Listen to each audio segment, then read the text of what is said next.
What's up, everybody? Welcome to Tuck Rule Takes, episode 99, boys. Episode 99, the Keon White episode, pretty fitting, of Tuck Rule Takes. I can drive with that. I am Mike. With me, as always, Big Al, Liam, our resident Eagles Patriots fan is here. We are we're here today to talk about one thing. Patriots football. We said last week Patriots football was going to be around next time we came back around. So I think it's a pretty exciting time. Wild week one. We don't really have to get into everything that happened. But I feel like there's so much to talk about with this game. Unless you guys wanted to talk about something else first, I feel like we got to just jump right into the game. But it's up to you guys. Can I start this all off on a light-hearted laugh? Can we all just gather around for a good chuckle here? Aaron fucking Rodgers, boom, done. Jets hopes and dreams, fucking destroyed. I just want to get that out of the way early on. 75 seconds he played on the Jets, and it just you have to. And actually, you can relate this back to the Patriots because I think yesterday. So yeah, we'll just talk really quick about the Bills Jets game. Yesterday was probably the best outcome for the Patriots. The Bills lost. So always good when the Bills lose. You know, they didn't look impressive. Josh Allen, 4 turnovers. And the Jets won, but they lost their starting quarterback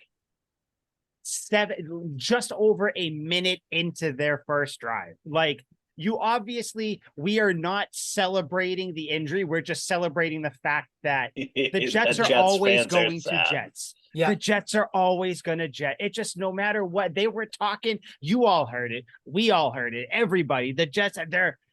Are they going to make the Super Bowl? Like, are they going to win the East? At least they're going to win the East, right? Like, definitely they're going to do this. They got, Super Bowl team, or bust.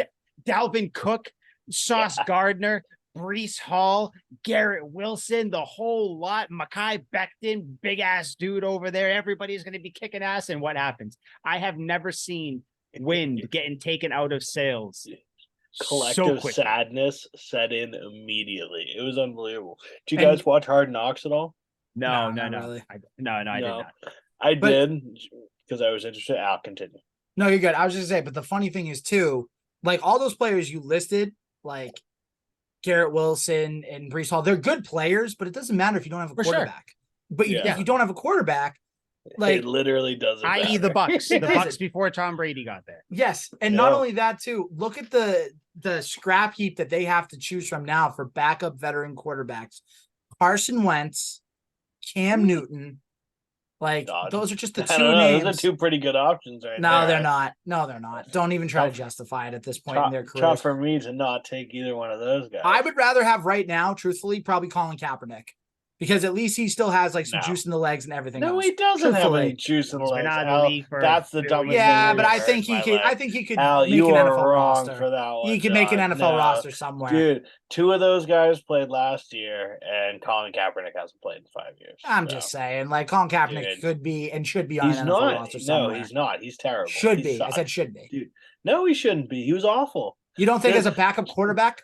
No, he's awful, dude. He's terrible. Right. And he's a distraction. I just thought it was crazy, and I just can't get over how the roller coaster for the Jets went. Aaron Rodgers runs out 9-11, running out with the flag, and I would even admit Logan Paul. That was cool as shit. Seeing him run out with the flag, the light, the spotlight, it was cool. It was like there we go. Like I don't like the Jets at all, but I was like, this is fine. So he goes out there. And like, even like so many people, it was really, like, even my wife was like, and she watches football, but she was like, I kind of want to watch because I want to see Aaron Rodgers in a Jets like uniform. Like I want to see. So we're watching, and like she was just looking down at her phone real quick, and I was like, there's no fucking way. And she was like, what? And we looked, and he got up, and then you could tell, dude, he looks to the sideline and just sits down. He knew his shit was gone. Dude, imagine the impending feeling of sadness. You go down, you stand up, you're like, something's not right, something's not good. He looks at the sideline. He's like, dude, it can't move. Not right now. The crazy part of this game, by the end of the game, I wasn't rooting for the Jets, but I was rooting for the Bills to lose Yeah. So like when it was towards the end of the game, I was like, come on, Zach Wilson, just one pass, buddy. Just complete one goddamn pass. And then how they win? Ugly. Dude, they won on a punt. A kick. Like, come on. Well, because Zach Wilson wasn't going to score if he got the fucking ball again. Yeah. No. That's awesome. And then Josh Allen after the game, same shit, different day. I think Josh Allen is broken. The Madden curse is here. I know that Bills fans probably thought that they were the ones who were going to break the curse. No, Madden curse takes no prisoners, and it has taken Josh Allen.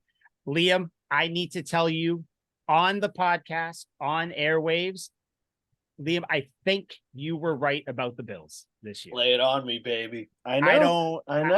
Wildly unimpressive. I was 2 years too late, but still, I had the right idea. Even if I was an early adopter for it, I had the right idea. I gotta say that I almost feel bad. He's such a stand-up guy, though, going out there throwing 3 picks to number 3 for DeMar Hamlin. What a fucking guy! Listen, him and Whitehead were just playing catch all night. They just kept throwing the ball to him. Game. He's like, "Yo, I got you 3 times today." Did you guys see the picture? It was, the picture where it was like, it used to be whatever, like Tom or like Kirk Cousins, where he said, fuck it, Justin Jefferson's down there somewhere. Yeah. There was a picture of Josh Allen getting ready to throw, and it was like, fuck it, Whitehead's down there somewhere. It's like, let's just throw it to him. Real quick, going back to Aaron Rodgers for 1 quick second. One of my coworkers showed me a TikTok video, and it was the injury that Aaron Rodgers got. And you guys obviously know the song by Smash Mouth, right? All Star. Yeah. So as Aaron Rodgers' Achilles is popping, the part where it goes somebody, right when that TikTok sound. I looked at my coworker. I'm like, you're such a dink for that. I didn't say that, but obviously I was like, that's awful. Dude, I laughed, which is probably bad, but awful. It's not bad. Fuck them. I want to see them sad. That's what they deserve. If you're a Jets fan, then you deserve this. This is what you get.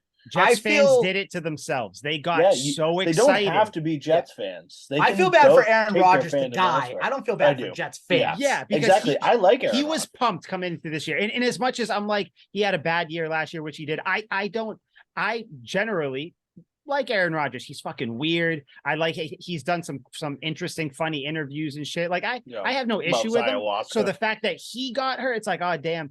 But Jets fans, you did this to yourself. Just know you got so excited. You put the cart before the horse, and now the horse tore his Achilles. Like that's just what it is. Can you blame them though? Because they had nothing else going for them. They're like, this is it. This is the moment. Dude, they completely sold out for Aaron Rodgers. That's what I was going to bring up about the Hard Knocks thing earlier. The entire 5 episodes of it is just Robert Saleh and the Jets organization going, we have Aaron Rodgers now. We're good. Like, everything's good. The entire series was about him. Like, all these celebrities. Eminem showed up to see Aaron Rodgers. Crazy. They had their gimmick, I guess, is they have this giant wall in their practice facility. And each week they'll take pictures from that game. And it starts from week 1 and goes all the way to the Super Bowl. And they take pictures from each week and put it up on this wall. And it's supposed to be like their Super Bowl journey, and they're going to document it through pictures. Now in week 1, they're going to have to put up a picture of fucking Zach Wilson out there throwing passes. Zach Wilson might die suck. The next 2 weeks, because he's playing the Cowboys this weekend and then the Patriots next week. Like he might not make it. Zach Wilson against the Patriots. We get to see it twice again. I can't wait. So excited. It's so good. I can't. It's incredible. I'm seeing the vision of the Patriots season. And speaking of the Patriots season, let's get into it. Patriots lost, obviously, 25-20. Just general thoughts before we dive in. I'll let you guys pick where you want to start first. But just kind of general thought that I had. Pleasantly surprised by the game. I know everyone's saying it, so I'll repeat it. No moral victories. I don't think that's the thing, but I do think that you can come out of a game where no one thought you really had a chance and you were a toe tap away from most likely winning it. Like when everything boiled down, regardless of whatever happened, like the Patriots did make almost enough plays to win the game. I am more confident than I was going into the year, finally seeing the offense, seeing the team on the field. So overall, sucks that you lost, but it is every loss does come with, context. It's a week 1 loss to an out of conference team. So it's not going to affect any tiebreakers, anything moving, towards the end of the year. It does suck. You're 0-1. So that's never a good place to be, especially when the Dolphins win. You would have had a chance to pick up a game on the Bills as well, if you did end up winning, but you didn't. So whatever. But that's just my opening thought. I'm kind of where everybody else is. Sucks that you lost, but confident moving forward. We got a lot of shit to talk about the game. But what do you guys think? Where do you want to start? Who wants to say what? I'll keep it short and sweet, as close to a moral victory as it can get, because obviously we don't like compensation prizes here in New England, but as close to one as you can get. Holy shit, what a game. Yeah. So I'm going to attack this from a couple different angles real quick, and I'll try to keep it brief because I know we're going to talk about everything, obviously, as the episode goes along. But one thing that stood out to me was the offensive line. Shout out to the offensive line, especially City So and Antonio Mafi, who step in as rookies in their first NFL game against arguably the league's best pass rush after the Patriots. Like, the Eagles' defensive line's no joke. They have a lot of dudes on that defensive line that can flat out ball. Yep. And when you have Cole Strange and Mike Onwenu 1 hour before the game, they're listed as inactive, you're like, oh shit, they're not going to be interior too. Which exactly, that's the worst play. I mean, left tackle, yeah, but your interior, fuck, yep, yeah, it's tough. And to only allow 2 sacks, I'm granted they weren't at an opportune time, but still 2 sacks the entire day through 4 quarters. Like, shout out to the offensive line. They gave the Patriots a chance. They gave Mac Jones time to throw, and I love that. And you know what? For the receivers and the tight ends, real quick, like Juju had a bad drop, but he kind of made up for it with some nice catches as he went along. He did. I mean, come on. Listen, if you're going to point out the bad, you got to point out the good too. Zeke Elliott wasn't much good. Zeke Elliott didn't see much from him, and that's understandable. Game 1, like, it is what it is. Had a bad couple good runs from him, but nothing wild though. Yeah, nothing that really stood out. Yes, actually pull up the box. I mean, Hunter Henry, going back to 2021, Hunter Henry, where he was the best red zone weapon the Patriots have. Just looking at it too, Demario Douglas had some good routes, had a nice route in the first quarter, I think on like a 15, 20-yard gain that set up the first touchdown. Kayshon Boutte, I know we talked about the toe tap, Mike, you mentioned it, but got to keep 2 feet in bounds, man. Yeah, it's not college. He will never miss a toe tap in his life ever again after that. 2 terrible misses like that. If you're an NFL player, you'll never allow that happen. 100%, both of them. He'll never if he's a professional, that'll never happen again. By the way, Patriots eating him up. Patriots offensive line, before you move on from that, because we're definitely going to get back into that. 0 sacks in the first 57 minutes. I know, like you said, they gave up sacks at the worst time. But again, still, that is crazy against this defense. Crazy against this defense. Yeah. And you know what? Again, put it into perspective. Think about where the Patriots were after week 1 in 2022 and compare that to after week 1 of 2023. Offense, 10 times better. Defense, just as good, if not better. Special teams, definitely better. So everything's better heading into week 2 of the season against an opponent that you know you can beat, and you have all the factors going on your side. And I know we're going to talk about that later, because I'm sure we'll preview the Miami game too after we talk about the Philly game. Sure. So that's just kind of opening takes from me. So. Yeah. So, I mean, you touched on it. I think we'll probably talk. Obviously, we're going to get into the kick that wasn't. We're going to get into Mac Jones' performance. We're going to get into the defense. Big things to talk about on the defense. But I feel like we should shed more light on the offensive line there. They were incredible. Like, the fact that I think they only let up pressure on 18 snaps or something like that. Which 18 out of 54 dropbacks, which is, I mean, you can't ask for too much more from an offensive line, which going in, we were and rightly so, worried about it. You don't have, like Al said, your 2 starting guards. You don't have them. You have Trent Brown, who is, there were question marks there. Your right tackle. No, the only shored up position was fucking David Andrews. And just everybody kind of did. Like, I know that Calvin Anderson got called for a holding call. Was not a holding call. I don't think when you block someone so good that you block them into the ground and you fall with them, I don't think that's holding. Now, if you're getting bull rushed and you fall back and drag them down, that's different. But that's not what happened there. I believe that was on the 2-point conversion, right? Wasn't it? Which I mean, that if the Patriots get the 2-point conversion, that changes.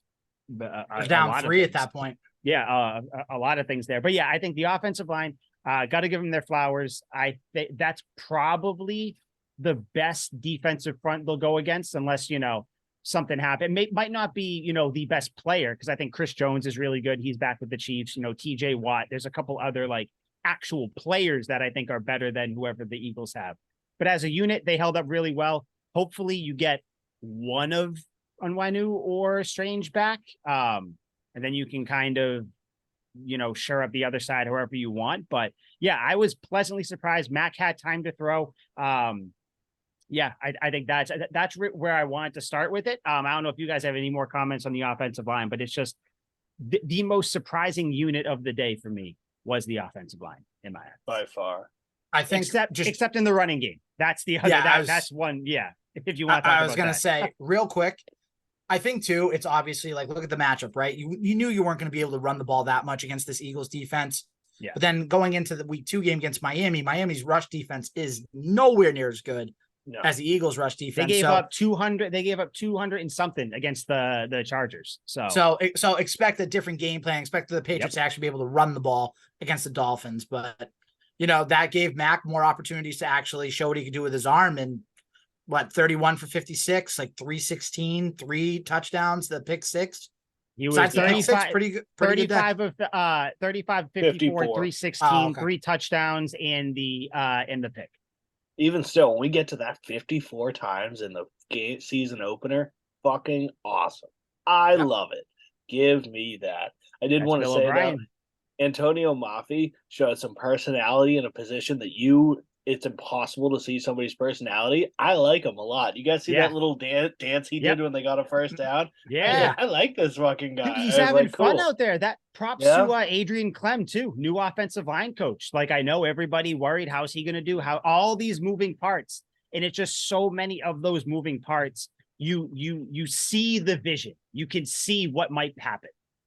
I'm sorry, I couldn't help. Did you say fun on the Patriots? That doesn't happen. What? Oh yeah, my bad. No. My bad. Sorry, Lane Johnson. Mike. The Patriots don't have fun. Podcast here. Yeah, I know it's crazy. Play yourself together. Yeah, it's crazy. But offensive line, tremendous. Yeah. But unbelievable. The guy they were blocking for, though, guys, Mac Jones. Ever heard of him? Who did that look like to you? Did that look like rookie year Mac Jones, or did that look like 2021 Mac Jones? Both, because they're the same person. Rookie year and 2021 are the same person. I can't even hide my true. exaggeration. You're right, Al. I got what you said, you little fucker. I'll talk to you when we talk about the field goal. It's just I'm so excited about Mac Jones. So pumped about it. When you throw 54 times, like you would think there's going to be some bad. You don't always want Mac Jones to throw 54 times. That is not a recipe for winning with this offense. I think you have to have Stevenson and Elliott involved a little bit more. But Al, like you said, it's tough to run against this front with 2 backup guards in the game. But Mac Jones, I mean, he was putting balls in there, getting hit, throwing, but dropping them in a bucket. I know, and I guess we'll talk about the negative. I think probably one of the handful, if that, of negatives, the pick.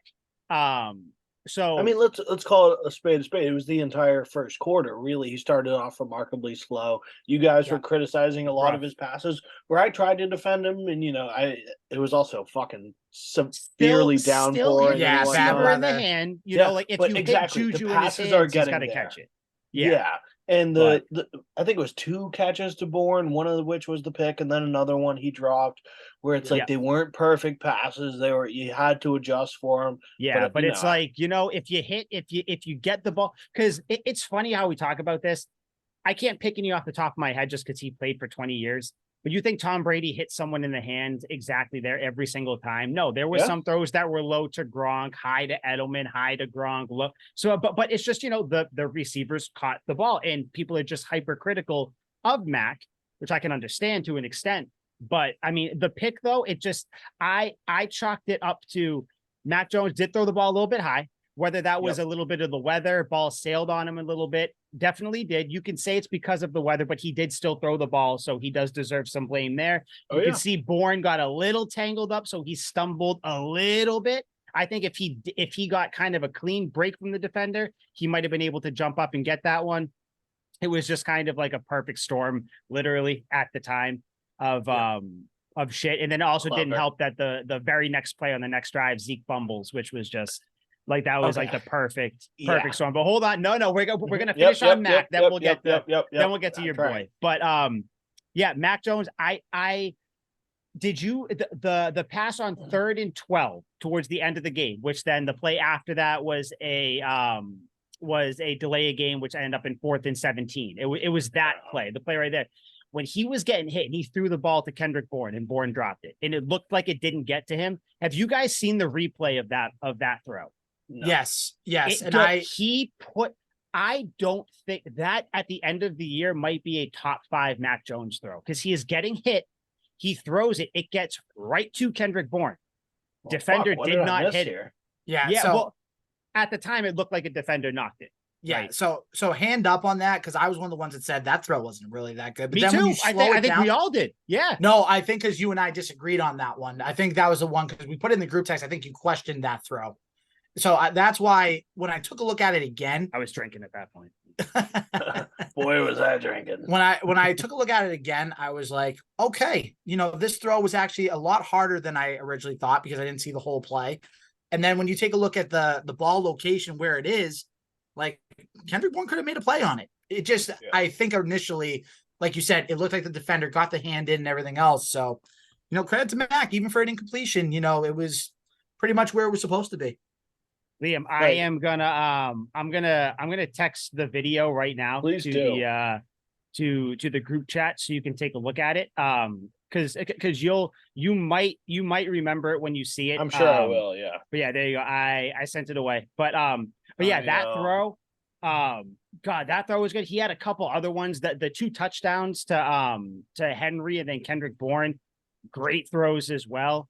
So yeah, while Liam looks at that, it was just, like, decision making. I thought just looking at the game, it was one of the games where yes. Okay. Yeah, see it, and you can see on the angle. Yeah, it hits him in the hands. Yeah, it's perfect. It goes through the pinned, threads the needle right between the defenders. It hits him in the hand. What was going on with Mac here? Was he getting hit? Yeah, he's geting creamed as he's throwing it. See, yeah, no, I do remember that. It bounces off his inner elbow. Yeah, see. Mac gets bundied. Yeah, dude, Jalen Carter, the rookie for the Eagles, nightmare. Good. No, he's very good. The whole defensive line's going to be a nightmare when you have basically the Georgia Bulldogs as your defensive line. It's so ridiculous. The Philadelphia Bulldogs. But yeah, Mac Jones, 100%. Fabulous. I'm all in. Incredible performance.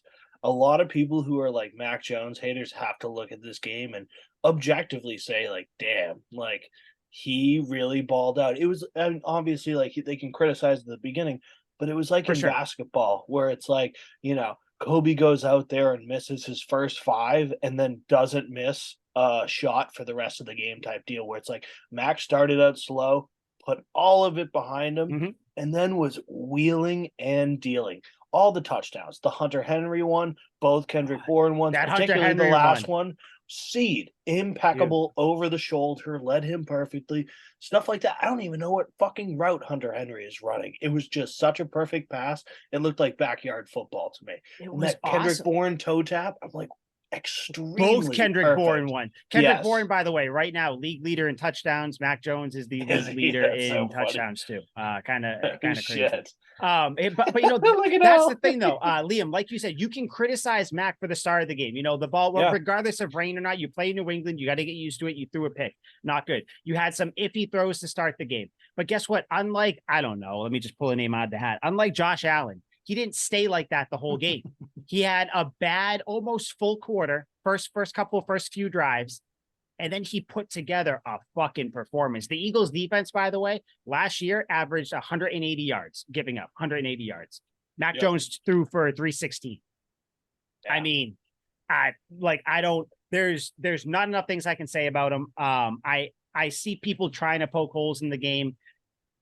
Like, I don't know how you can. Like, there's obviously wasn't perfect. No quarterback. Like, if you're going to criticize someone based on your expectation being perfection, you're setting everything up for failure. That's not what it is. Yeah. Look at the game as a whole. How was it? He made the plays that needed to be made, and he was let down at some points. Mac Jones, I'm going to give him a B+ on the game, just because of how he started. He got a solid A. If he started a little bit better, because who knows, maybe the Patriots would have won. I mean, like, call me crazy here. I think with his sample size, because if you remember his rookie year, he was awesome. He was very efficient. Mm-hmm. But me and Mike would be pleading for 300-yard games. Oh, it would always be like I remember high, that high twos, high ones. We're like, come on, let's get some yardage here. He'd throw a couple of touchdowns every game, but I'm like, me and Mike would get on here and flip out. This was the BA era, the before Al era, where we would get on and we'd be like, all right, two touchdowns on 17 passes is great. Like, super efficient. Like, he had like 3 incompletions. Love it. But he'd throw for like 175 yards. He'd throw for like 205 yards. We're like, come on, let's bump these numbers up. If you're going to be our franchise quarterback, sling the rock. And, I don't look at 54 passes and go, ooh, 300 yards, that's a lot. No, it's not. If you're throwing 54 times, I want you pushing 400 or maybe even in the 500s if you're Joe Burrow, Patrick Mahomes. Obviously, he's not.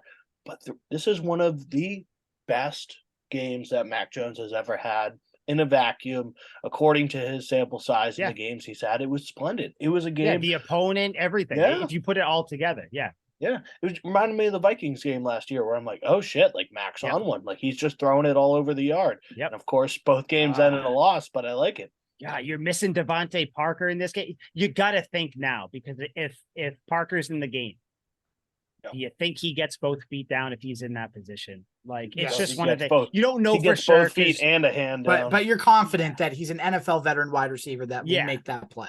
Yeah, just incredible Mac Jones. Al, closing thoughts on Mac Jones. You got anything, any special little cherry to put on top of the Sunday for us? I'm looking forward to seeing what he can do against the Miami secondary, if he can do that against a Jalen Ramsey secondary. Oh my God, against a secondary that isn't even that good. This defense is not that good. They were in a shootout against the Chargers. And not that the Chargers are any slouches, but they're not good. With their offensive line going up against a much weaker defensive line. Do you guys know, trivia, do you guys know who's going to be the starting right tackle for the Miami Dolphins?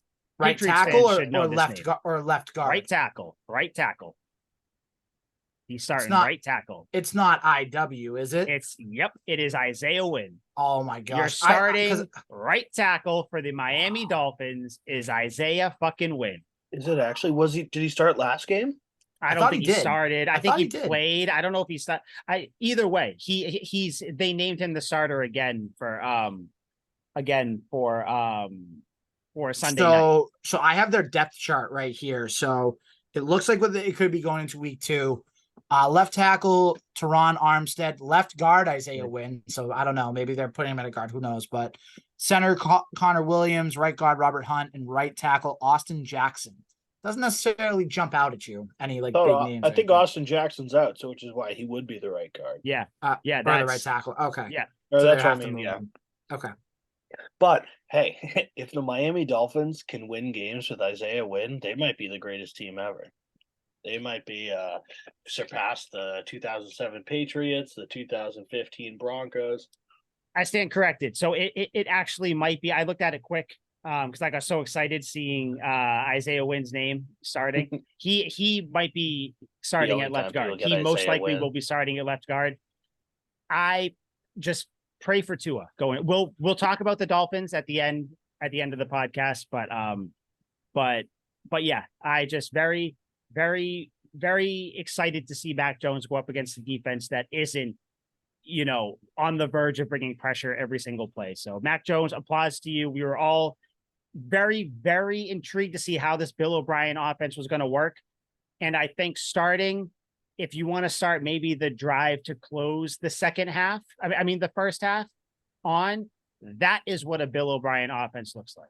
That's what you're going to see. Crossing routes. You're going to see players getting schemed open, like how wide open Juju was on that crosser. Just like how open DeMario Douglas was open. No.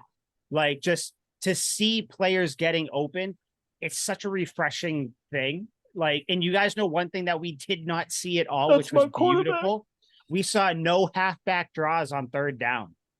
That was nice. No, I think we did. Beautiful. Sure no. we saw a screen. We saw a screen. Oh, yeah. That's different. That's different. If you want to float a screen, I'm fine with that. Is it certain situations? It is what it is. But a halfback draw out of shotgun, get the fuck out of here with that. Love it. Mac Jones, stamp of approval. Can't wait to see what happens moving forward. Just Patriots fans should be encouraged by that performance. Liam, we'll talk about it. Actually, we'll lump them both in together since you want to talk about them. Yeah, let me just take this. Open it up to both of your boys. So Mike, being the gracious man that he is, came on the show and he admitted he was wrong about the Bills and that they very well will fall off this year. Al is still holding on strong on Bills Fandom Island, but I'm sure he will swim to safety once the island lights on fire like Maui. Now I'm waiting for you guys to get on board here. This is the Ezekiel Elliott and Juju Smith-Schuster suck island, and you guys are more than welcome to join. I founded it myself. Very nice over here. We got nice pina coladas, all you can drink cocktails. Just they fucking suck. Like, look at the receivers that we have. We don't need Juju. Look at the running backs. I saw more from Ty Montgomery in that one carry than I saw from Zeke all game. I get it. Zeke led the team in rushing yards, by the way. Just want to. Yeah, no, he didn't. Oh, yeah, he did. With 29 yards. Yeah, because they were down the whole fucking time. 29 yards is not impressive at all. In fact, Ty Montgomery had, Al, you're the math guy here, a fourth of his carries on one carry. So suck a dick. This whole thing is absolutely preposterous. But wait a minute. You said your island has pina coladas? Mm-hmm. That's very tempting. It is. And go over there, Al. There's a decent chance you get caught in the rain as well. Jimmy Buffett didn't die. He just came over to my house. I might go over for a quick drink, but then find my way back. No. We take permanent residents only. Once you come over here, you have to euthanize your fandom of Juju Smith-Schuster, Ezekiel Elliott, and admit that Colt McCoy is the next coming of Jesus Christ. All right, I'll sneak in with a disguise. Continue. Yeah, not a chance. But I was just so happy. It's like this game. I told you guys, I predicted this entire thing when I texted you guys. I feel like Nostradamus of football. Nostradamus of the end zone is what you guys should call me every time I get on this show. You will no longer refer to me as Liam. It's Nostradamus of the end zone. Because I told you it's going to be a good game. I want entertainment. I want a good offense. I want Zeke to prove that he sucks, and I want Juju to do so. The fumble by Zeke, fucking awful. You cannot fumble if you get 7 carries. If you rush for 29 yards, you cannot fumble because those 29 yards become useless. Juju. Yes, he had that one crosser route that he took for 33 yards or something, which was most of his yards because everything else was extremely underwhelming. No, he finished with 33. So he had the one crosser for 20 yards. 20, 15, 20 something yards. Yeah.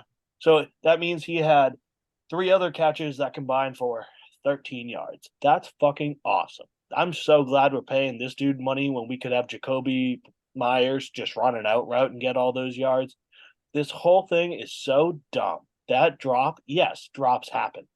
Edelman had plenty of bad drops, but Edelman was a stud. He's a baller. He works hard. He's not like this tick-tocking loser that we have on the team. It is completely unnecessary that we have this guy. And when he dropped that, it just reaffirmed all my feelings that he's completely unnecessary in this offense. I hope he's not on the team next year. It's going to be brutal watching him this year. And I cannot wait to win that bet when he doesn't get anywhere close to what did we say, 800, 900 yards? Somebody wrote it down so we can check that later. But he's not going to get close. And you fucks are going to owe me.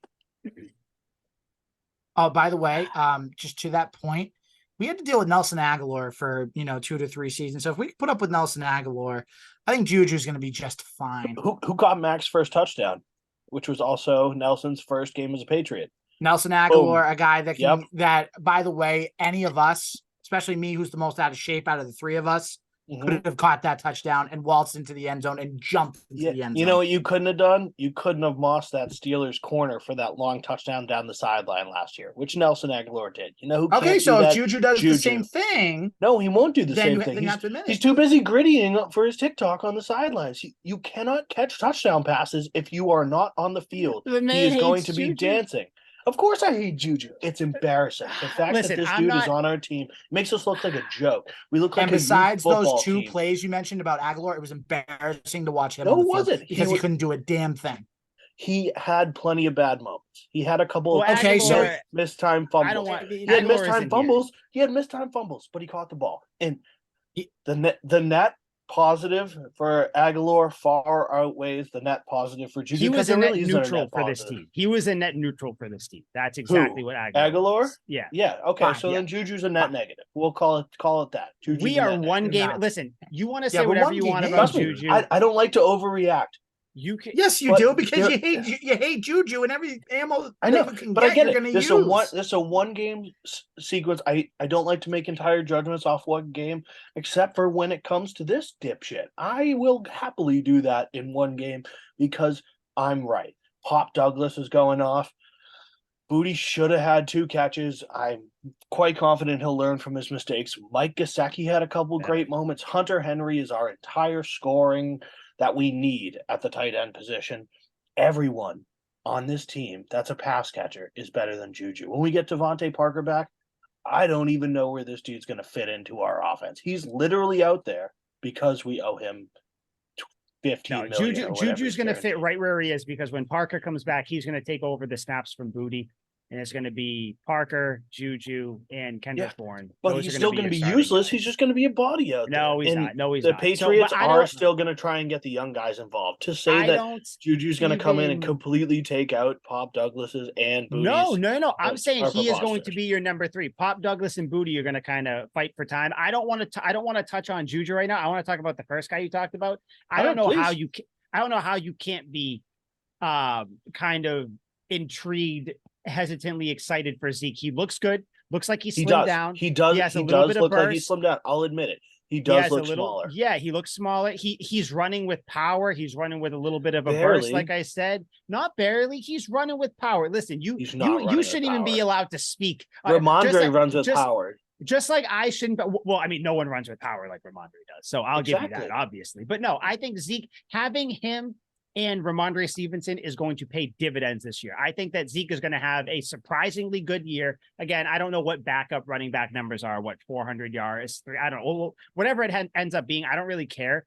Like, the yardage to me with Zeke does not matter. When he's in the game, I want him to be a net positive, and that's what he was. And how'd that go in the first game?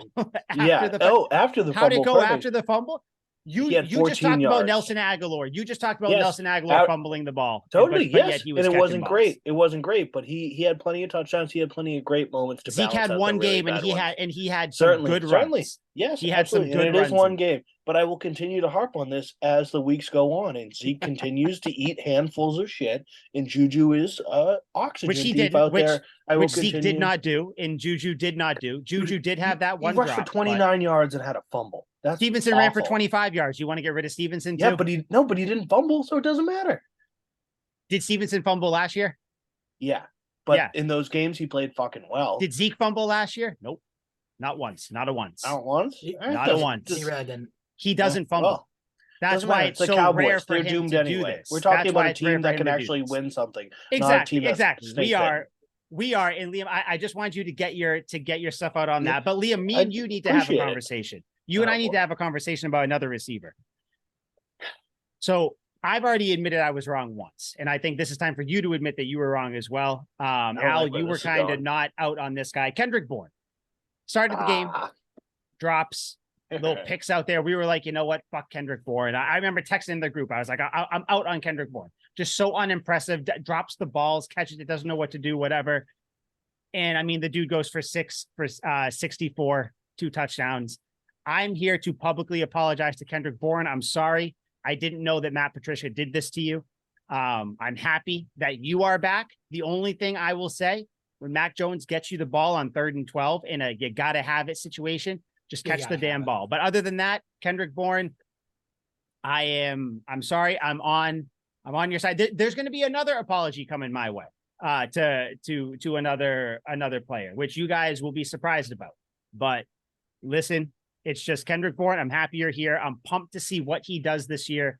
Liam, do you concur with my feeling? Because I think you even said, I don't think we've been more wrong about a guy than we were about Kendrick Bourne. Yes, I will absolutely agree and admit that both of us were wrong. I think we were prisoners of the moment because he started out really bad, and so did Mac. And I don't think any of the three of us could have saw the offensive explosion that would happen after a 16-0 start, where we're this is going to be ugly. I don't think anyone. I was like, let's just have fun. Let's just have fun, guys. I'm pretty sure everyone here would chalk the Eagles up to scoring more than 30 points and us being lucky to get 2 touchdowns type deal. Mm-hmm. We were like, all right, let's see how this one goes. Surprisingly, as far as the points goes, real quick, I didn't think they were going to get above 24 just because of how good the Patriots defense is. Yeah, maybe. I just thought even the best defense, even the best defense, if they're on the field the entire time, isn't the best defense. But right. I understand what you're saying. Yeah. With Bourne, it's so annoying because I love him. Obviously, a stellar performance, like you said, leading the league in tubs. Love to see that. Cool guy. Got great vibes to him. Great vibes. Actually, he's tied with Tyreek Hill, but I digress. There is a double-edged sword here, though, because he did have some ugly drops and didn't make a lot of plays that I would want a exceptional receiver to make early in the game. And then we're talking about that incredible play that Mike sent me earlier, where it's you got to have it. You got to make that play if you're, our quote unquote number one guy, if you're the stud that we want you to be.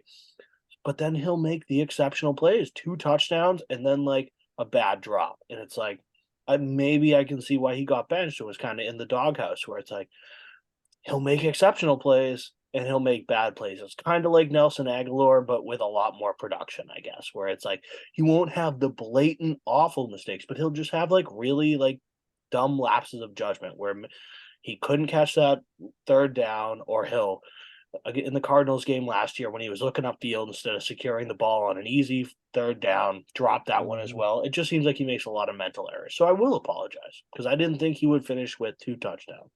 But also, we got to stop these fucking annoying drops because that will lose us more games. Yeah, exactly. Just tweak a little bit. Mm-hmm. But who was it? Mike that had a conversation or a topic a couple weeks ago where he's is Bourne our number 1 receiver? Mm-hmm. I think Mike's an early adopter there, even though he's apologizing now. I don't think so. I think that might have been me because I might have been the one that was mentioned that you. Either I think way, so. Whoever brought it up, that it was looking real good right now. I was gonna say it's just week 1, but. Mm-hmm. I was gonna say, you guys called me crazy when I was like, you know what? Kendrick Bourne and Mac Jones had the connection. They do. Mac's rookie year, they played really well off each other, and he should have been. I'm like, you know what? If he's the number 1 receiver, pretty good. You can just tell he's comfortable with Bourne. He's I know where he's gonna be. Dude's been here for 3 years now. Slings it to the back of the end zone, toe tap. Yeah, well, Mac Jones said that's his guy. He called Kendrick Bourne his go-to guy. So I mean, it's him and Hunter Henry. I mean, Hunter, yeah, okay, let's, okay, yeah, great. Kendrick Bourne, sorry, you're here now, awesome. Hunter Henry, extend this guy yesterday, because holy shit, that 4th down. Oh my God. That catch. Now, first, and again, I am a vehement, aggressive Mac Jones supporter, so I'll say people saying, oh, that was off the mark. If you watch it, and Hunter Henry said the same thing, when Hunter Henry's coming out of his break, he gets kind of bumped, knocked off a little bit by number 52 on the Jets. So it fucked up the timing a little bit. So Mac Jones got the ball to where he thought Hunter Henry would be, whatever. Hunter Henry still, though, what a fuck. On a gotta have it. Kendrick Bourne, take notes. Kayshon Boutte, take notes. You gotta have it. What does Hunter Henry do? Just a quick little Stickums glove moment, just reaches him out, gets it. That was Hunter Henry is sneaky becoming one of my favorite Bill Belichick free agent signings in the 25-year period he's been. I mean, that touchdown the Patriots love their tight ends, man. It's unbelievable. Ben Coates, Gronk, Hernandez. Now we got Hunter Henry. It's fucking unbelievable. That catch, stunning. The dude would rather die than not convert that key down. It was unbelievable. Such an incredible. It was incredible. Play. I love him. That's my offensive player of the year, baby. You're making me look good. Yeah. Yeah, seeing Hunter Henry. And then Mike Gesicki too. Didn't see too much of him. He did have that nice catch and run on the sideline towards the end of the game. That was cool. You can see again. I'm a part of the camp where I know sometimes you watch the games with people and like, well, where's Kendrick Bourne? Where's Mike Gesicki? It's like it's just like the game. No one. This isn't like Justin Jefferson, where it's like if he doesn't get catches, you're like, what the hell? It's just the Patriots' offense is never going to be solely on one guy. So the whole like move the ball around, work matchups. Exactly. Where is player X? Like Ty Montgomery might be the go-to guy in one drive. Like, which I mean, he had a couple catches, right? I think he had 2 catches for 9 yards. Yeah, 2 for 9. I didn't even realize he caught the ball. Yeah, he had a run for 7 yards in the like towards the beginning of the game. I remember that, but yeah, like I don't know. It just so I'm not worried about anybody who didn't have stellar production. I'm not worried about them. It's week 1. It's just each week I think you're going to have a different guy. The one guy I think that will stay steadily in the production category is Hunter Henry, though. But yeah, of course, he's the model of consistency. If you look at the stats for Gesicki, like obviously, I think all of us probably only remember his catch and run down the sideline. That one, but, yeah, 3 for 36, averaging 12 yards a catch. We had 5 different guys averaging over 10 yards a catch. Talk about evenly distributing the ball around. Everyone eats, when Bourne eats, everyone eats type deal. It is. That's the kind of football I'm looking for. That's Patriots football. We're not going to have a star. Football. Bill O'Brien's offense, guys, the Patriots went 75 yards in under 2 minutes and scored a touchdown. Yeah. Yep. Holy fuck. That was incredible. I was like, that was amazing. That's what you want. Now, you're not always going to be able to do that, but you want to, at least you want to be comfortable in the fact we're like, hey, we need to score kind of quick here. We got to go 75 yards. At least you've seen it now. So you know that there's a path to do it. It's just another thing. I think coming out of this game, like you have to be excited about the offense because they started shitty, but they didn't stay shitty, and they got consistently better throughout the game. Now, again, obviously there were some mistakes at the end. Some of the flags too, I don't really like. A couple holding calls were bullshit. One on Hunter Henry. Flags across the board. Every game were awful yesterday. Yeah, which I mean, God, you got to just expect that. But so on the offense, I figure we're gonna save the kicking thing for the last thing we talked about with the game. But on the offense, anything else you guys want to touch on before we switch to the defense? Good. Just so refreshing. It literally looks like a completely different thing than last year. And obviously we all dreaded last year. So effective. If Pop Douglas is getting wide open, we had Juju wide open on his catch. People are it's all about the scheme. Mm-hmm. People don't give a fuck about offensive coordinators until yours sucks. And then you see like, how holy bad shit, we need one. Yeah. So offense can't wait. Defense though, I think we have to start with Keion White. I mean, a man amongst men out there. Like that, he looks I think he had 4 pressures, I think, which was, I mean, the most out of all the rookies, I think, in week 1 or some crazy shit like that. Keion White's going to be a monster. Christian Gonzalez played well. Yeah, kind of an up and down game. Christian Gonzalez played pretty well. Considering. Huge stop. Probably one of the biggest plays on 4th down. Did what you do as a corner. You put your arm around the guy's back, but you don't spin him. You just do it just enough to where you can kind of get up there, knock the ball out. I mean, just a great game for Marte Mapu too. Good game. He was flying around everywhere. Like I texted you guys that at the beginning of the game when he had that chase down tackle on Gainwell on the sideline. I'm like, dude, this guy is a missile. Dude, he's skinny too. He is not thick. I'm like, this guy's playing linebacker. He's scrawny. Dude, you got hit. And then, I mean, since we're bringing up rookies too, my boy, Bryce Behringer, 75-yard in the air punt at one point.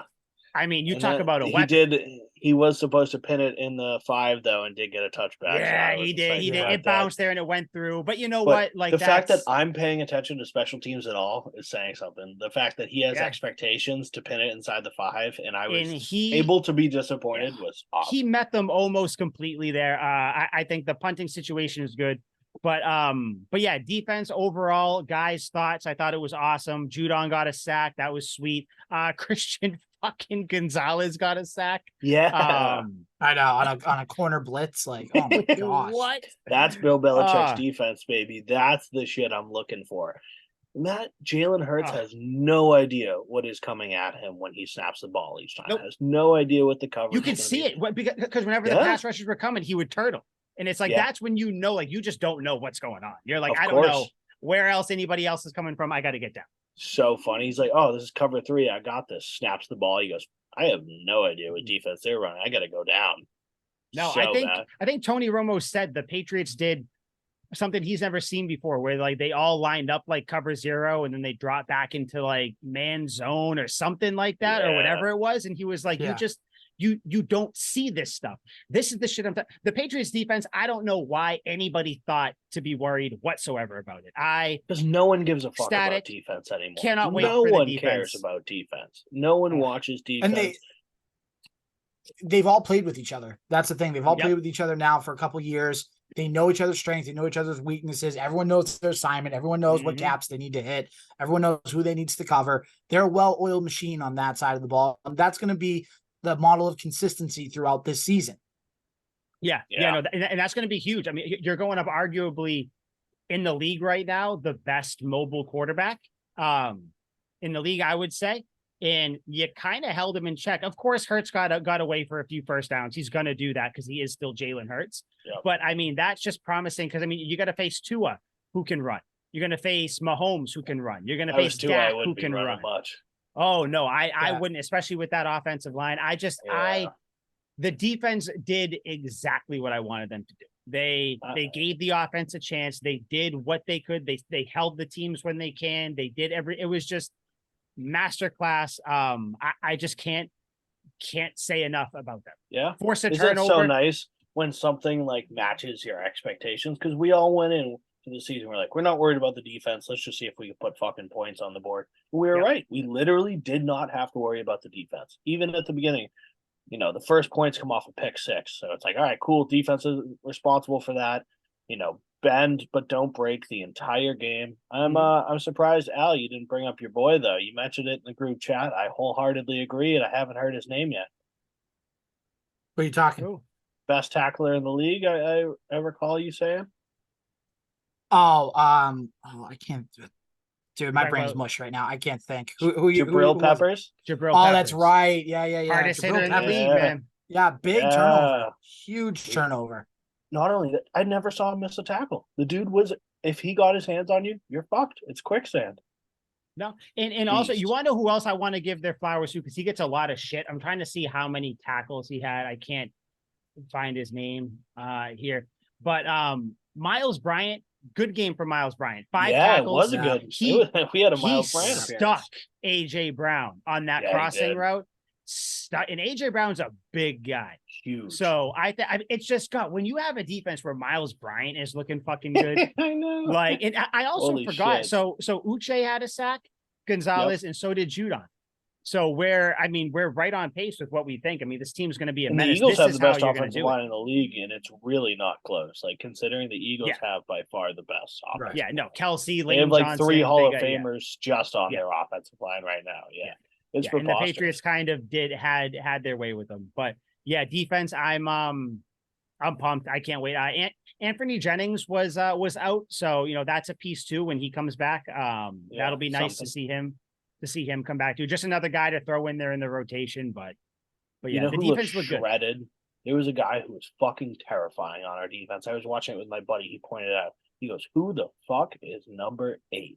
I was like, "That's Juwan Bentley. Dude. He's a bad motherfucker." I don't care. I don't care if he never gets interceptions, never gets pass deflections. I'm not looking for that. Hurt the other team. Yeah, I want you to lay the lumber. Dude, he took on. I think it was in the clip. It was I think it was Lane Johnson. Lane Johnson was or something like that, and he just stood Lane Johnson up and blew up the play.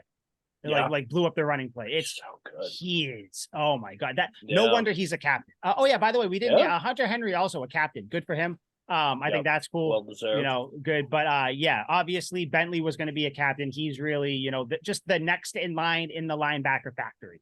That is, absolutely. Brewski, Vrabel, all the way back to Roman Pfeiffer. Like you're going back to people who just great linebackers that just play in this system. So I just know Gerard Mayo's firing up Bentley on the sidelines just does my heart good. Dude, I can't. I'm just so fucking happy, dude. That football back. Oh, I'm just so happy. All right. Did you guys have anything else you wanted to touch on before we talk about the really like the main point, which shouldn't be the main point, but one of the main talking points coming out of the game, which is the field goal that they didn't take. You guys have anything else you want to touch on? I think we're good. Nope. All right. So begrudgingly gets into it. So there. Okay. So let me I'm gonna just take you through where, because I have it not play by play, but kind of like where things went. So the Eagles were out 22-14. Patriots get the ball. They go for it on 4th and 8. That was the aforementioned Hunter Henry catch, right? Great. And that becomes 4th and 3. Patriots opt not to go for the field goal there. I don't. Al, how do you feel about this? Because they're at what, Philly's 17. So obviously it definitely would have been a doable field goal. So at that point the score would have been 22-17. Al, you are in the camp firmly that they should have kicked it. And I know other people, I was arguing with someone as well about it, and I know they're probably listening attentively right now. Like, let's hear the argument for that side. So Al, they should have kicked it. Say you. Why? So the reason they should have kicked it is because you kicked that field goal, right? With the way that the Patriots defense was playing, you're only down 5. You don't kick it, you stay down 8. Then you score a touchdown. You still got to you still have to convert that 2-point conversion, right? Which they would have, and we know they would have because we talked about it earlier. Mac sneaks it in. Calvin Anderson gets called for a holding penalty, moves it back. But again, with the way that the Patriots defense was playing and stalling out Eagles drives, and it was on a consistent basis, I truly believe with the way the momentum was going, the Patriots were going to stop the Eagles again, which they did, and then they would have gone down. And then if they go down and score, then you're in the lead, and you don't have to worry about, should I kick a field goal? Should I go for a 2-point conversion? They probably go for 2 to get up 3. So that way the Eagles can't beat them with a field goal. But the point remains that I would rather take my chances of you take the points, then you score a touchdown, you take the lead, and then you kind of go from there. And again, I know I'm repeating myself with the way they were playing, the way the defense was stepping up, the way the offense was clicking, especially like the end of the first half into the second half. I think they could have pulled that game out with those points in hand. Liam, because I think when Al and I were going back and forth talking about it, you weren't really giving your 2 cents in the group chat. Where did you come off on this? I absolutely perfectly see both sides, and it all comes down to what kind of a coach you are. I think analytics come into it a little bit as well. We've had this talk so many times about should they have done X or Y. Yeah. Yes. Right. Monday morning quarterback. Yeah. Okay. Yes. And it's always been a thing where it's like, if you convert on 4th and long and then get points off of it, you basically demoralize the other team. You can almost guarantee yourself a victory. I also understand playing it safe, kicking it, and especially with a great defense. I didn't say anything in the group chat, mostly because I was loving the discourse that was going on. I had just as much fun reading that as I'd had watching the game. It was wildly entertaining. But even now, I'm not going to sit here and definitively have an opinion. I want to hear what you guys have to say, and then I would probably choose whoever can convince me the most, because I can absolutely see both sides here. And I have a slight preference depending on if I was a coach, say I was coaching my kid's football team, on what I would do if I was in that situation. Mm-hmm. So I have a slight leaning preference to one side against another, but you never really know how you react until you're in that situation. So just like in the group chat, I want to hear you guys go at it, and I will kind of make my decision at the end. Okay.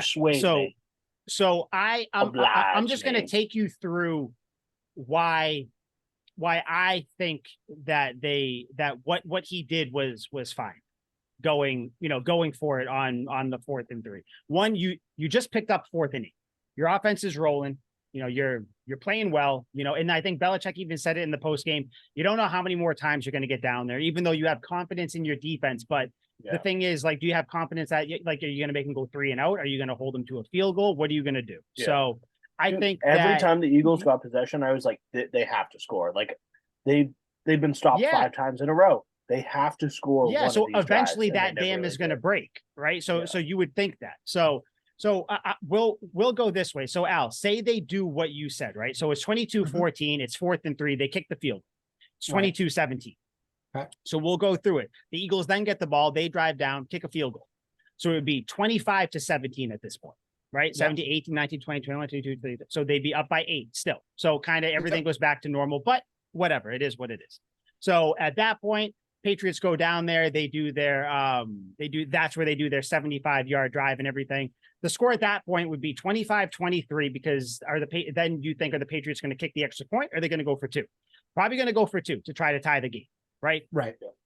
Assuming they don't get it because they didn't get it, because you can't. So the score would still be 25-3, right? So obviously, Patriots just need a field goal now. Eagles get the ball back. This is now where Jalen Hurts runs the ball. Jabril Peppers skull fucks him, fumble. Holy shit, here we fucking go. Patriots get the ball in the Eagles 41. So they're going down there trying to score. They get 5-yard, whatever. I don't even know if it was a pass run, whatever the fuck it was. Incomplete pass. It ends up being 4th and 17 at that point because that was the 3rd and 12 with the everything, what it would have been. Patriots aren't going to kick a field goal in that sense because at that point you're looking at a 60-something yard field goal. Right. And they're not going to do that because even though Chad Ryland, you have faith in him, he's a rookie kicker. It's not raining at that point, but the ground is still obviously the turf's still a little bit wet, whatever. So it's we're going to punt it away, or maybe they go for it, which I don't agree with that. I think they should have punted it in that situation. But again, you don't know how many times you're going to get down there. It is what it is. So the Eagles then get the ball back. At this point, if we're doing the thing, Al, where the Patriots kick the field goal to start with, right now, the Eagles get the ball back with, let me see exactly how much. I think it's 2:24. Yeah. And they're up by 2. Yep. When the Eagles got the ball back in real life, they were just trying to run the clock out. Yep. Do you think that the Eagles being up by 2 are just going to run the clock out at that point? Or are they going to actively try to continue to get first downs? I think they're going to try to get a first down or 2 and then milk the clock. Exactly. So how can you say that kicking the field goal would have made a difference there if the Eagles aren't going to try to run 2:21? 2:24. The Eagles get the ball back. And the Patriots at that point had all 3 timeouts. So they could have done the thing where, you hold them on first down, hold them on second down, whatever. And then the Eagles end up going forward on 4th down, but whatever. That's because their play calling was very conservative. They were trying to run the clock out because at that point, real life, they were up by 5. So they're saying, listen, if we don't get this, we'll kick it away to you guys. You guys have to score a touchdown. If we go the route that you're saying, Al, where the Patriots kick the field goal, the Eagles are only up 2 points. They're not going to try to run the clock out. They're going to pull out their best offensive plays and try to get a couple first downs. All they need is 1 first down, really, to essentially ice the game. And as much faith as we have in the Patriots defense, I wouldn't say my faith is that you can stop a team 3 and out every single time. Yeah. So what makes you think that even if the Patriots did kick that field goal there, that the Patriots are somehow going to make the Eagles go 3 and out? The Patriots most likely would have stopped them at some point, but time was not on their side. So that's my issue with kicking the field goal there, even though I can still see why you would, because you don't know what's going to happen. But playing it out, that's how it would have looked. So to answer your question on that, right? So all legitimate points, and I will give you that. Here's the one thing that I think we don't take into consideration. Normally, you don't have legitimate points. That was harsh. That's basically what he's saying. He's like, "Wow, good job, Dippy." Wow, you guys are dipshits and putting words into my mouth. God damn, gaslighting like my middle. I think you guys gaslight worse than my middle schoolers. But anyway, gaslighting's not a real. So have the same intelligence too. That's for sure. So in that situation, you're down 2 points, and then yes, the play calling is going to be a little different. I agree with that. But I think that they still would have tried to run the ball more than throw the ball, obviously, because you're trying to make the Patriots call timeout. You're trying to make them burn the ball. But with the way that the Patriots rush defense was playing in that second half specifically, I have the confidence in them that they're going to get a stop because they're going to obviously fill the box. They're not going to really worry about the guys on the outside because they're not going to be on the outside. The defense is going to fill the box. And with the way the Patriots rush defense was playing, I think they get that stop and they punt the ball away. They still have 1 timeout. then you just need to get to about the 30, maybe the 25-yard line, which But if how you much recall time in do you that think last is on the clock after that? So at that if point, they do it, if they hold them, it's what? It's probably a minute 45. We'll say that, like a minute 45, With maybe a minute minute and a half. 45 after With one timeout. One timeout. With one timeout. Okay. So if you drive down the field and get in field goal range, you have the opportunity to kick a field goal to win the game, as opposed to the defense when it's getting to third, fourth down. The Eagles defense can just play prevent defense, and they can just play guys back prevent defense and just stay at the goal line. So I get if that, you lay out a scenario that makes sense, but the only part that doesn't is the Patriots' rush defense has been well. If they're going to load the box, the Eagles aren't idiots. Why would they continue to run into a loaded box when they're trying to get first downs to ice the game away? To get the Patriots to call their timeouts. No, that's not a thing. What? But I think they would have done it on the first two downs. I think they would have ran on the first two downs. I think they would have done on the first, and then went out there and seen what the Patriots predictable. Had. Yeah, they would. No, I think they would have on third down. They would have done the most predictable thing, where they've drained. What is it? 2 timeouts with their first 2 runs, and then with the 2-minute warning. Keep in mind too. Okay, so warning. So they basically have 4 timeouts. Yeah, so maybe they would have only drained 2 of the timeouts from the Patriots, or 2. Yeah, or 2. But like the Patriots ended up getting the ball back in real life with 1 timeout because because the Eagles went for it on 4th down. But the thing is, though, I just think it's crazy to think that the Eagles are going to try to run some vanilla, let's just run the time off plays when like you said, all it would take, the Patriots would have a timeout. All they need to do is get to the 30, and then you can kick a field goal and win, especially how their offense has been going. The Eagles are a very, very good team. They're a well-coached team. So to just sit there and ram your head into the wall over and over again when you are down, when you're only up 2, when you're up 5, that's fine. Fuck it. Like, whatever. I'll kick the field goal. I'll kick it back to you or give it back. You got to score a touchdown. But and again, we are talking in completely what ifs, because you have exactly no idea what happens if a team does whatever. But I can't see a world where the Eagles, even like maybe the first run just to get the clock going. Obviously, you do a little off tackle run or whatever it is. But then after that, you probably do some sort of RPO, maybe an option thing. Maybe Jalen Hurts drops back. If he doesn't like what he sees for his first 2 reads, he runs. They're not going to sit there. Drop back handoff, and then a slant pass on 4th down that gets which I understand. I do understand that. It all depends on down and distance too. Like if we're speaking in hypotheticals, like if they end up with 3rd and 1 and a chance to burn a Patriots timeout, convert, I don't think they're going to pass. Like maybe they throw like a crazy play in there to surprise. Well, if it's 3rd and 1, yeah, sure. But that's what I'm saying. That means you're getting chunks on the other plays, which didn't really happen as much. I don't know. Not exactly, but they were pretty successful. It was 4th and 2. Yeah, it was 4th and 2. Like that was their main attack on us for the most part. I cannot believe AJ Brown finished with 79 yards because to me it looked like he got like 20. Him.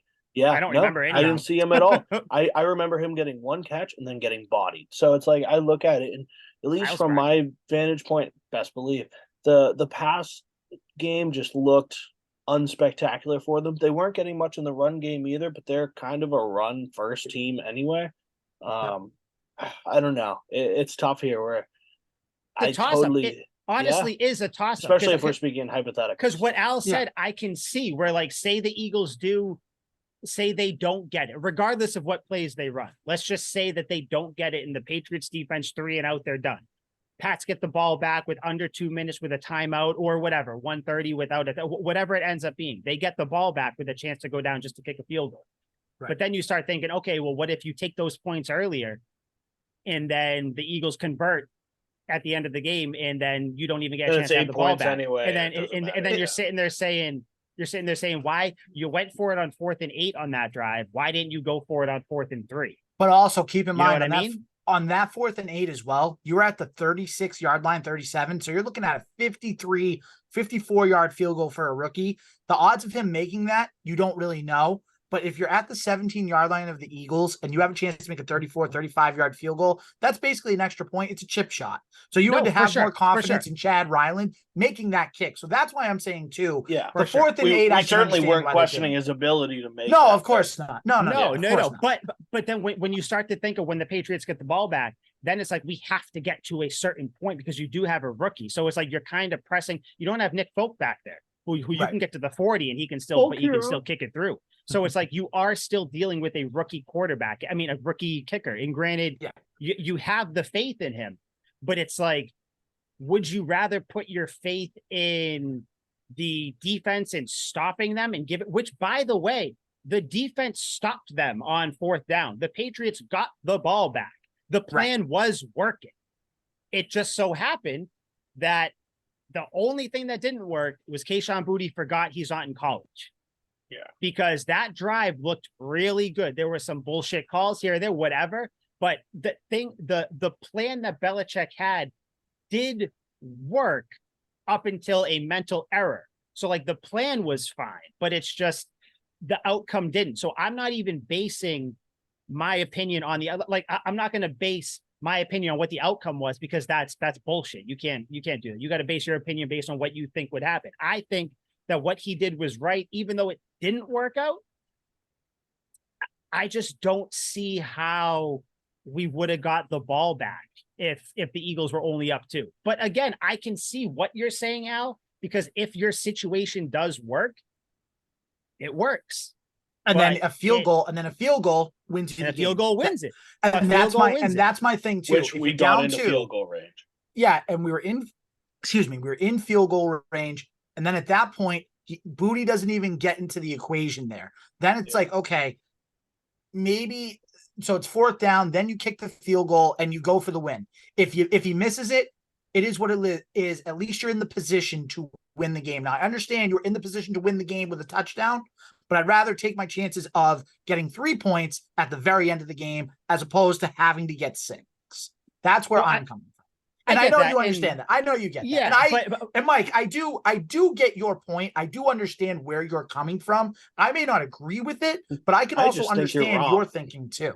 I know, right? But hey, listen, he thinks I'm wrong. I think he's wrong. That's how you also have to understand. Right? The Patriots got an extra possession because they forced a turnover. You can't bank turnovers into your thought process there. You know what I mean? Yeah. So they had another extra trip there. Like even if you don't think that even if you don't think the Eagles are going to score on that drive, point. I know it is. Even if you don't think the Eagles are going to score on that drive, they're going to run clock because at that point they're up 5 points still. They are going to run clock. Like, they're going to run clock that you don't know if they end up getting in field goal position, kick a field goal, and then you're down a touchdown anyway. So it's like there are so many factors to it. And I know it's frustrating because at the end you see that you could have been within a field goal, but then it's frustrating to me because it's like, yeah, sure. But like the plan was working. It's just rookies made a rookie mistake. And it's like, again, you can't factor in that someone's going to make a mistake there. You can't factor in that you're going to get a turnover there. But like they did, and that's how it happened. So it is what it is. Yes. But real quick, I think the Eagles were due for a turnover because they were playing so well and they were securing the ball that well that it's I know. I know. And I understand. I get where you're going. Kayshon Boutte's due for a catch too. Yeah, just he was due to make up for that first stepping out of bounds. Yeah. All right, Liam, let's table it here because you and I can go back and forth on kind of the same thing. Liam, what do you think now that you've heard everything? You guys both make very compelling points. Mike might have won me over at that last point where you're banking on a turnover. I kind of figured, but in the end, like I was with Al the entire way through. If I was a coach, I probably would have went for it. But I went for it being kick the field goal. No, siding with Mike. No, Liam's aggressive. Okay. Liam, so I would have just taken the risk. Yeah, but I was planning to side with Al. Basically, most of the argument as it went through, because I've never seen any of this from a Patriots-led offense, a Bill Belichick team going for it on 4th and 17. I had to adjust my eyes to make sure I was looking at this correctly. The Patriots going for it on 4th and 17. The team that runs quarterback draws on 3rd and 7, or running back draws on 3rd and 7, is going for it on 4th and 17. The whole thing was just extremely uncharacteristic. I never would have thought Bill Belichick would allow this. It must be the Bill O'Brien effect, where he's getting into the analytics after being in Alabama and whatnot. I don't think we would have saw that in 2011 from Bill O'Brien. Belichick said he would have taken that back, that 4th down. He said he might have punted that one. Yeah, I get it, because you're kind of in no man's land. You're a little bit too like whatever, certainly. But yeah, that one I thought was crazy. I'm still gonna side with Al just because in surprised. The end, like I can't let the not banking on a turnover completely sway. Everything else I agreed with Al on, except for the whole you can't bank on a turnover. I agree with you, Mike, where you're like, Al was like, they were due for a turnover. Yep. You can say that in any game. I can think of 5 games last year where teams were due for a turnover and it didn't fucking happen, or we were due for a good call and it never happened. Mm-hmm. But overall, I think Al is preaching fundamental 1980s textbook Patriots football, where outdated it's just, football. That's what Al's basically preaching. Yeah, Al's preaching. It is outdated football, but it is one of 6 championships. That's an opinion, and that's how. Like think about the all Patriots of those Super Bowl runs. They think about those Super Bowl runs. No, they didn't. They kicked a lot of fucking field goals, is what they did, and we would live and die by the field goals. That's always overtime, giving the ball to the opponent in overtime. They did that multiple times. They did a lot of risky things. In the vast majority of the Patriots timeline, it worked out. It worked out a ton. I remember week 1, you had Tom Brady. Yeah, it did. But even with Tom Brady, week 1 I forget what the fucking year was, 2014 maybe, against the Cardinals. We missed a field goal. The Cardinals went down, led by John Skelton, and kicked a field goal, and we lost week 1. Everyone was fucking, the house was burning out. The Patriots suck, and then I think we won the Super Bowl that year. We always live and die. Odds are that we did. Yeah, exactly. Like overwhelmingly in our favor. But yeah, no, I'm with Al here. This just because it's not what I've seen from the Patriots, and what the Patriots, minus the last couple of years where it hasn't been great, they still play very sound, very safe, very smart football. Where the Ravens are going to go for it on every 4th down, the Patriots are going to do the opposite. And yes, high risk, high reward. But if you play it, you can never go broke making a profit, I guess would be the phrase I would use. See, I just don't think that it was risky going for it on 4th and 3. But I mean, it is going for it on 4th down has innate risk. Like even if they don't get it, they just got a 4th and 8. The offense was rolling. Absolutely, yeah. But friggin', I swear this happened last year too, where we converted a 4th down and then fucked it up. It happened multiple. Down. Yeah, it happens every year with every team multiple times. And it's also like if you got lucky on 4th and 8. It's really tough to talk yourself into getting lucky on another 4th down. Like, yes, if the offense is rolling, if you have an unbelievable Randy Moss and Wes Welker-led offense, I can talk myself into back-to-back 4th down conversions. That's stupid. But that's a crazy bar. Exactly. But those would be really the only exceptions that I can talk myself into back-to-back 4th downs, unless it's for the Super Bowl and we absolutely need it type deal. Yeah. In this circumstance, it's really, really tough for me to talk myself into that. Hunter Henry's out there making miracle plays on key downs, huge, but I don't know. I play it safe here. I'm siding with Al. Compelling. You almost got me though, Mike. If they would have got the 4th down scored and won the game and all that, you guys would still dislike the call then, right? The going for it call? Yeah. I would have called it bold, but I would have loved it, obviously, because I like the result. Even since they did convert the 4th and 3, I still like it. Like, they did that. They got the 4th and 3, right? I'm not losing my fucking mind here. They got 4th and 8. They didn't get the 4th and 3 was the one. Yeah, it was the one that they missed, and then there was no points on the board. Yeah, so I fucking mixed my phrases up there. Well, they went for it 4 times on 4th down. So I know exactly. But I would have called it bold, but I would have been happy that it happened. I would have been like, I don't know if I would have done that. I don't know if I'm brave enough to do that, but I like it. Much like when the Ravens are, they need to go for it on 4th down to like, or I think they went for a 2-point conversion instead of kicking a field goal with like time expiring. Yeah, that was, and they did it, and Lamar ran it in. I'm like, damn, I probably would have played it safe, but they won the game. So it's like, jokes on me, I guess. But yeah, I Bill Belichick plays it safe, and Billy B I trust. Yeah, I mean that. Okay. Yeah, I just couldn't disagree more. Betrayed. But no, not even that. I just don't think it's a risk. And that's I don't even think it's a risk, but it is what it is. You guys think the Eagles would have called the same plays? It's fine. No, I don't. But yeah, the Eagles. Liam, he's trying to bait. Don't let him bait. I'm just trying to say why you guys are wrong. Why you guys are wrong. They won by 5 points. The Eagles wouldn't have sat on the ball. The Eagles wouldn't have sat on the ball. They would try to get a first down. They put up more points on the board. That's just football. It's really tough. I'm genuinely surprised, Liam, that you sided with me. I thought the whole time you were going with Mike. Oh, I'm not. I just waxed poetically about Zeke. He wasn't going to pick my side. No. That had nothing to do with it. You almost got me with that. Where Al's hoping for a miracle, and that's a compelling argument to side against him. But the miracle Eagles, happened. The Patriots did lose though. They're 0-1.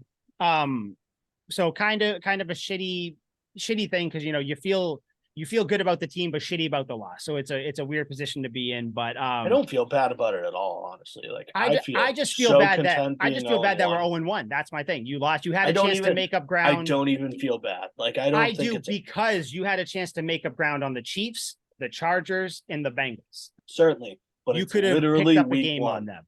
And now, but these games, like we get 2 extra bye weeks playing the Jets. Like we're good. Oh, buddy. Yeah, I'm not worried about that. So, like, but we were worried about going 2-2 or 2-2 or like 1-3, 3-1, and we were chalking that for what did we all have the first Jets game as a loss? I think we all agreed on that, right? I think so, yeah. Dude, now looking back on that. I mean, but we didn't know Aaron Rodgers was going to get hurt. Of course, yeah. No, absolutely. Right. But now it's like 2-2 seems like almost. I had them as a win. I had them as a win because I had them losing. I had them losing to Miami next week, which now I do. And then you had them losing to the Jets later in the season. Yeah, last game. I know we all split because I think me and Al had them winning the later game. Yeah, and then vice versa. But now I chalk those both up as wins. But now 2-2, hands down. 2-2 is our floor. Like we're going to win 2 of the next 3 games. Yeah, I have no doubt in my mind. It's just so.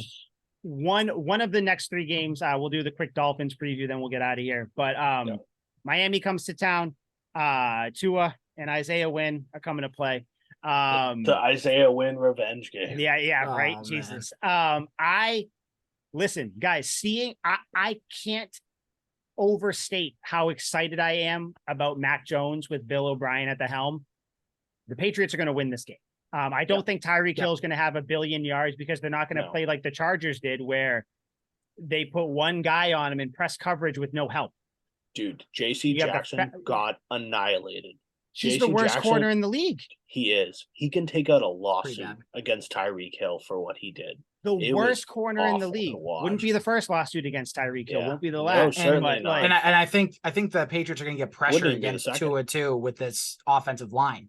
Like it's big time pressure. Tua's going to be running for his life because you got to think Tua is just what, if you want to talk about, he's Jalen Hurts light. If you think about it, like still kind of mobile, still can throw on the run, still can tuck it and run. Has good options out there too. Both went to Bama. The Miami Dolphins is just Eagles light, store brand Eagles. Yeah, right, dude. Tua's life is in Matthew Judon's hands. Matthew Judon can put a swift end to Tua Tagovailoa as we know. Christian Gonzalez might pull up for another. Christian Gonzalez might. Liam, you mean Tua? I mean, Liam, you mean Tua turned the ball over? Is that what you're talking about? Oh, Tua. Yeah, picks. I think we get a pick because it's just right now.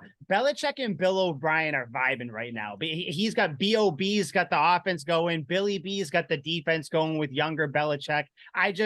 They're really working together right now. I just see the defense feeding on, like offense goes out there, first drive, goes down there, scores a touchdown. Defense comes out. They're like, I got you. We're going to get you the ball back.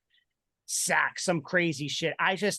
This is going to be a game where people right now are saying the Dolphins are going to win the East because the Jets are, for all intents and purposes, out of the running. I mean, they might, I still think they're going to end either 9-8 or 8-9. That's I kind of predicted that before. I think that maybe 8-9 or something. The Bills. I gotta say, Zach Wilson doesn't look atrocious. He doesn't, but I mean, he was all we'll see how he looks. We'll get to that against when he's seeing ghosts. But and obviously the Bills are terrible, so we don't have to worry about them. Yeah, Josh Allen's back to Madden cover. That's all you have to say about him. But Dolphins. I think Patriots are going to pull out a win. I think it's going to be just another game similar to the Eagles game without the mistakes. Because if the Patriots don't start off bad against the Eagles, odds are they win. I think we can all agree they most likely end up winning that game. Did we lose both games to the Dolphins last year? Probably. We lost the no, we split because week 17 they won in Foxborough to set up the potential playoff game against the Bills the following week. That's when Tua wasn't playing. Skylar Thompson started that game. Skylar fucking Thompson. Wait, they won that? The Patriots did. Patriots won like 23-21. I was going to say. Okay. Oh, all right. Yes. Because I was so sure that we lost the Ty Montgomery game that I didn't remember how the second one went. Yeah.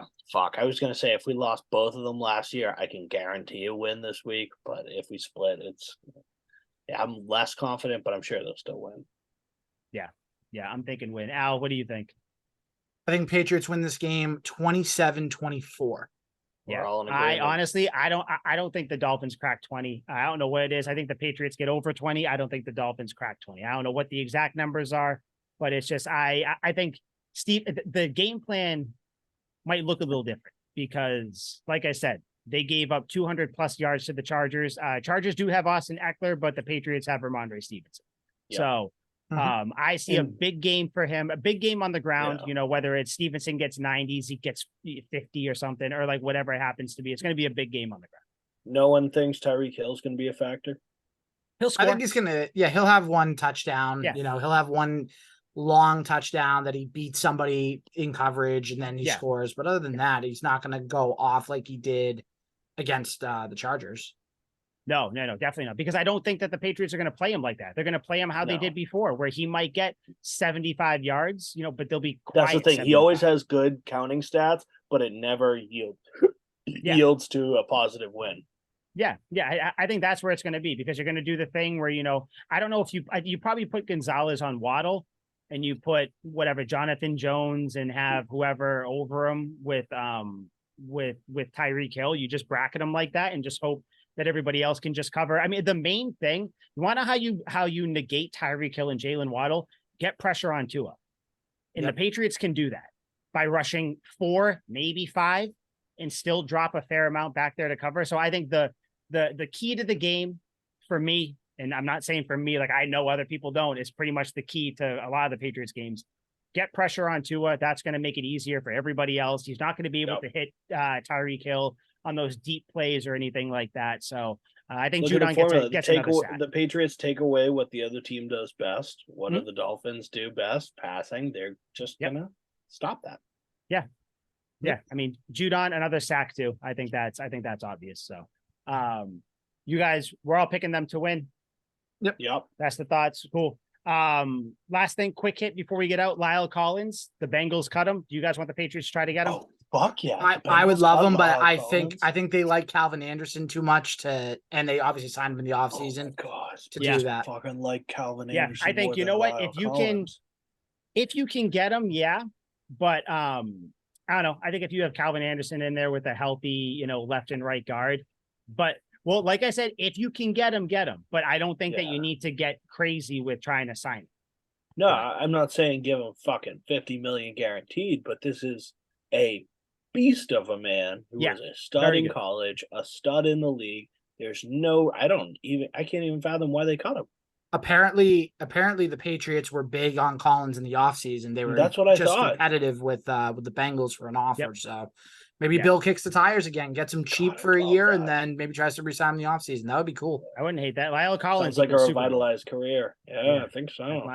That's my eyes. But I think are we all going forward in the season?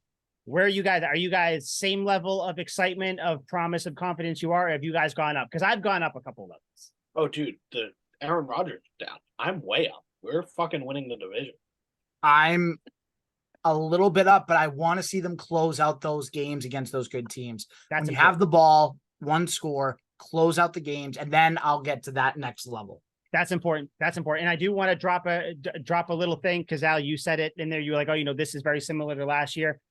It is similar in the sense where they lost the game towards the end, but it did not feel like last year's game. Last year, it felt like the Patriots were in the game because the other team let them be in the game. But this game, it was like to me, it felt like the Eagles were holding on for dear life at the end. Where it was like they were like, I just want to get the fuck out of here, get me out of Foxborough, get me back to Philly. I do not want to be here. That's the difference this year. I think this team has juice. Obviously, offense, defense, you can see it. We'll see. Maybe Chad Ryland kicks a field goal next week. So we'll see. That'll make you guys happy. So for Liam, Al, I'm Mike. This was Tuck Rule Takes, episode 99. Holy shit, guys! Next week is episode 100. Let's go. You gotta do something big. Can I come on the show naked? Holy shit! We'll discuss. Maybe okay. Shirtless if you want. I'm gonna wear a shirt and tie. I think that's what I'm gonna do. Ooh, we should dress to the nines. Yeah, shit. So we'll see you guys. We'll see you week episode 100. Hopefully off a Patriots win. So until then, if the Patriots win, I'm definitely wearing a suit. Sweet feet.